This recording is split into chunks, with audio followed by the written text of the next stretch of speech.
আমি গ্রামের মেয়ে, আমার নাম টিনা। আমার বিয়ে হয়েছে শহরে। তোমরা জানো আমার সকাল শুরু হতো চট দিয়ে না গালি দিয়ে। তারপর যখন 2 ঘন্টা ধরে রান্না করতাম, তারপর শাশুড়ি এসে যখন বদনাম করতো, তখন আমি কি করতাম সবটা আমি তোমাদের বলবো। আর এই থেকেও আমি কিভাবে ভালো বউ হয়ে উঠলাম সেই গল্পটা আজ আমি তোমাদের শোনাবো। আমার সকাল হতো গালি দিয়ে, যদি দেরি হতো ঘুম থেকে উঠতে বলতো অলক্ষ্মী, চা দিতে দেরি হলে বলতো মুখ পুরি, মা বাবা খেতে দেয়নি, ভাত একটু নরম হলে কি না নোংরামি হতো ঘরে, ঘর মোছা, বাসন মাজা, কাপড় কাচা, তাও মন পেতাম না। কেন জানো? কারণ শাশুড়ির টার্গেট ছিল যে ছেলের কাছে আমাকে খারাপ করবে, ছোট করবে। দেখ কেমন বউ এনেছিস। আমি যখন রান্না করতাম পিছন থেকে এসে তরকারিতে এক মুঠো নুন ফেলে দিত, তারপর চিৎকার, দেখো ফকিরের বিটি রান্নাও জানে না, তরকারিগুলো নুনে পোড়া। আমার স্বামী না খেয়ে উঠে যেত, আমি মাটিতে বসে কাঁদতাম। এইরকমভাবে 6 মাস চলতে থাকলো প্রতিদিন। সেদিন ছিল জামাই ষষ্ঠী, বাড়ি ভর্তি লোক। আমি সকাল 5টা থেকে উঠে পায়েস, পোলাও, মাছ, মাংস 7টা পদ রেঁধেছিলাম। পুরো গায়ে ব্যথা, তবু মুখে হাসি। ভাবলাম আজ হয়তো একটু কেউ প্রশংসা করবে। সবাই খেতে বসলো। শাশুড়ি প্রথম মুখে দিল, তারপর সামনে আমার রান্না করা পোলাওয়ের থালায় থুতু ফেলে দিল।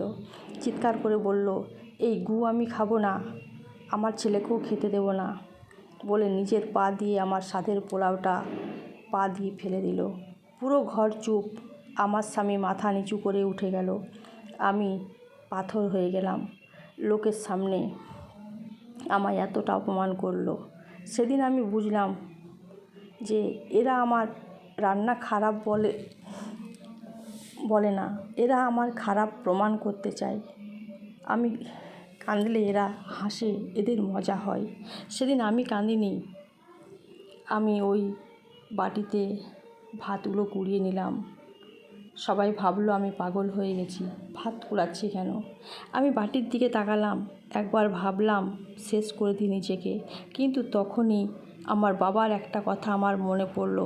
বাবা বলতো, মারে তোর হাতে না জাদু আছে, তুই চাইলে বিষকেও অমৃত করতে পারিস। আমি বাটি রাখলাম আর কলম ধরলাম। সেই রাতে লুকিয়ে লুকিয়ে একটা প্ল্যান বানালাম। পরদিন থেকে আমি রান্নার আগে ফোনে ভিডিও অন করতাম লুকিয়ে। শাশুড়ি কখন নুন ফেলছে, কখন তরকারিতে জল ঢালছে, সব রেকর্ড। আমি পাড়ার কাকিমাকে একদিন নেমন্তন্ন করলাম, কাকিমা খেয়ে দেখুন তো কেমন হয়েছে। কাকিমা বললেন, খুব সুন্দর রান্না হয়েছে। তারপরে আবার একদিন ঘটনা, জামাই ষষ্ঠীর মতো বাড়ি ভর্তি লোক। আমি পায়েস রাঁধলাম, শাশুড়ি আবার থুতু ফেলতে গেল। আমি চিৎকার করে বললাম, মা থামুন। পুরো ঘর চুপ। আমি পকেট থেকে ফোন বের করলাম, 7 দিনের ভিডিও চালালাম, টিভিতে কানেক্ট করলাম। সবাই দেখলো উনি কীভাবে লুকিয়ে নুন ফেলছে, জল ঢালছে। তারপর পাড়ার কাকিমার ভিডিও চালালাম, দারুণ হয়েছে মা। ঘরের সবাই শাশুড়ির দিকে তাকালো, ওনার মুখ কালো। সবাই বলতে লাগলো, এই তো তোমার মেয়ের মতো, এটা করা ঠিক হয়নি। আমার স্বামী উঠে দাঁড়ালো, প্রথমবার আমার দিকে তাকালো, চোখে জল। আমি বললাম, আর একটা জিনিস বাকি।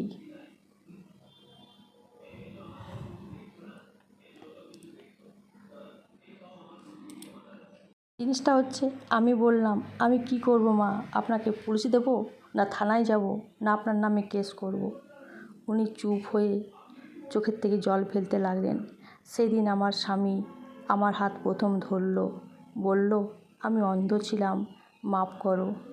বিশ্বাস করো শাশুড়ি সেই দিন থেকে, সেই মুড থেকে এতটা পরিবর্তন, বন্ধুরা তোমরা কেউ ধারণা করতে পারবে না।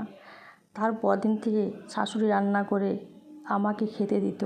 দেখতো মা, নুন টুন সব ঠিক আছে তো। বন্ধুরা আমি তোমাদের বলি, তোমাদের রান্নাঘরটাই কোর্ট, যেমন আমার রান্নাঘর হয়েছিল। আমার ফোনটাই আমার উকিল। যেদিন থুতু ফেলেছিল খাবারে, সেদিন আমি কাঁদিনি, সেদিন আমি শক্ত হয়েছিলাম। তাই বন্ধুরা এই ভিডিওটা সবাই শেয়ার করো, যাতে প্রতিটা ঘরের শাশুড়ি বৌমার সম্পর্ক খুব ভালো থাকে, যেন কোনো শাশুড়ি কোনো বউয়ের উপর অন্যায় করতে না পারে। আর এই অন্যায়ের জন্য যে স্বামী বলে মানুষটা, সেই মানুষটাও তো টুকরো টুকরো হয়ে যায় চিন্তাতে। তাই প্রতিটা ঘরে শান্তি বজায় রাখার জন্য আর প্রতিটা মেয়ের মান সম্মান রাখার জন্য তোমরা এই ভিডিওটা বেশি বেশি করে শেয়ার করো। আমি প্রতিদিন একটা করে ভিডিও দেবো প্রতিটা মেয়ের জীবনী নিয়ে। আজকে এই পর্যন্তই, পরে আবার দেখতে থাকো, আবার ভিডিও দেবো নতুন নতুন।